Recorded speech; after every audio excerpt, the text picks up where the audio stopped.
Imom Ota qishlog'i. Turizm qishlog'iga xush kelibsiz. Imom Otada mana elektromobillar. Kirasizlar. Zalga yaqin kirasizlar zalga. Imom Ota qishlog'idan elektromobillar olib kelib qo'yishibdi turizm qishlog'iga. Ikkita 6 kishilik. Imom Otani shu most, bo'lmasa qishloq boshi yo'lda oxirgacha olib chiqishib qo'yishar ekan. Kishi boshiga 5000 rubldan. Bundan katta mana 1973-yilda ishlab chiqarilgan. Qaysi firmaga tegishli bu mashina, avtomobillar ham, bular ham akkumulyator zaryadni ekan. Batareykalik zaryadga qo'yib qo'yibdi mana akalar. Bular ham kishi boshiga 5000 so'mdan.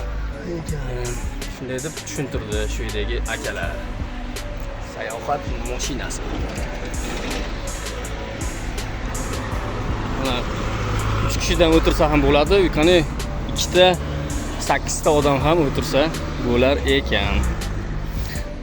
Shu Imom Otaga tashrif buyuring, yoz kunlari hordiq chiqarib dam olib ketinglar.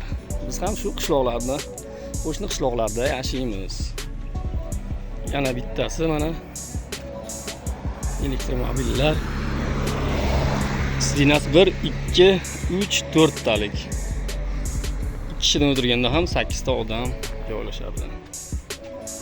Gaz, tormoz, stop. Elektromobil.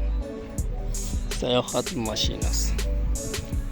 Andijon viloyati Xo'jobod tumani. Imom Ota turizm qishlog'i. Sayohat mashinalari ham bor. Tashrif buyuring oilangiz bilan. Yozning issiq kunlari, mana bahorning ham oxirgi kunlari. Bahorning oxirgi kunlarida videoga olyapmiz. Kunlar ham isiyapti. Biz bugun oilaviy tashrif buyurdik. Shu bahonada yo'l-yo'lakay video roliklar ham olib sizlarga taqdim etamiz. Yangi bo'lsangiz albatta obuna bo'ling, kuzatishda davom eting. Yo'l-yo'lakay sayohatlarimizda har xil videolar orqali sizlar bilan ko'rishib qolamiz. Omon bo'ling. Imom Ota. Qaysi? O'sha menman aka. Mana qala olib yuribsiz.